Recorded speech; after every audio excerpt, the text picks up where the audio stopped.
നിങ്ങളെക്കുറിച്ച് നിങ്ങൾക്ക് തന്നെ ഉണ്ടാകുന്ന നെഗറ്റീവ് ചിന്തകൾ മറികടക്കാൻ ശ്രമിക്കുക. സ്വയം പറയുന്നത് പൂർണ്ണമായും ഒഴിവാക്കുക. ആത്മാർത്ഥ സ്നേഹവും ആഴത്തിലുള്ള വിശ്വാസവും ആരിലും അമിതമായി അർപ്പിക്കരുത്. കാരണം മനുഷ്യൻ മാറും, ഒപ്പം അവരുടെ മനസ്സും. ഒരു കാർമേഘവും ഒരുപാട് കാലം നിലനിന്നിട്ടില്ല. ഒന്നുകിൽ പെയ്തൊഴിയും, അല്ലെങ്കിൽ സ്വയം ഇല്ലാതെയാവും. നമ്മുടെ പ്രശ്നങ്ങളുടെ കാലാവധിയും ഇത്രയേ ഉള്ളൂ. നിങ്ങൾക്ക് എതിർപ്പുകൾ കൂടുന്നുവെങ്കിൽ അത് വെറുപ്പിൻ്റെ ലക്ഷണമല്ല, അത് നിങ്ങളുടെ വളർച്ചയുടെ ലക്ഷണമാണ്. നിങ്ങളെ വാക്കുകൾ കൊണ്ട് വേദനിപ്പിക്കുന്നവർക്ക് കൊടുക്കാവുന്ന ഏറ്റവും നല്ല മറുപടി നിങ്ങളുടെ മൗനമാണ്. പഠിച്ചതെല്ലാം ഓർത്തുവെക്കാനായാൽ പരീക്ഷയിൽ വിജയിക്കാൻ ആവും.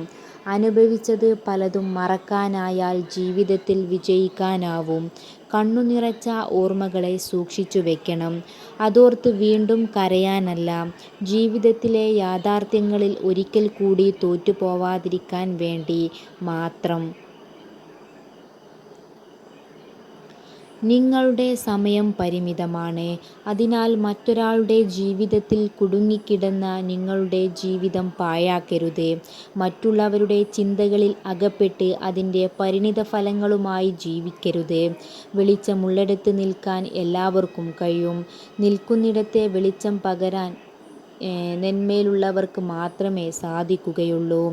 ചിരിക്കുന്നത് ശാരീരികവും മാനസികവുമായ നിങ്ങളുടെ വേദനകൾ കുറയ്ക്കും. ചിരി നിങ്ങളെ വളരെ ശക്തനായ ഒരു മനുഷ്യനാക്കും. വീഴ്ചകളിൽ തളരാതെ, പരിഹാസങ്ങളിൽ പകച്ചു നിൽക്കാതെ പ്രതീക്ഷയോടെ കാത്തിരിക്കാം. എങ്കിൽ നിങ്ങൾക്കും നിങ്ങളുടേതായ ഒരു ദിവസമുണ്ടാകും. നിങ്ങൾക്ക് നിങ്ങളിൽ തന്നെ താല്പര്യമില്ലാതായാൽ ജീവിതം ഉപയോഗശൂന്യമാകും. അതൊരു പക്ഷേ നിങ്ങൾക്ക് തിരിച്ചറിയാൻ സാധിച്ചെന്ന് വരില്ല. മുഖത്ത് മേക്കപ്പ് ഇടാത്ത സ്ത്രീകൾ പൊതുവെ ആത്മവിശ്വാസം കൂടിയവരായിരിക്കുമെന്ന് പഠനങ്ങൾ പറയുന്നു.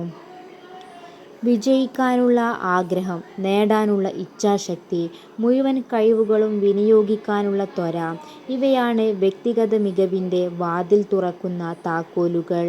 നല്ല നിമിഷങ്ങൾക്ക് വേണ്ടി കാത്തുനിൽക്കരുത്. പകരം നമുക്ക് ലഭിക്കുന്ന ഓരോ നിമിഷത്തെയും നല്ലതാക്കി മാറ്റണം. അവിടെയാണ് നമ്മുടെ വിജയം.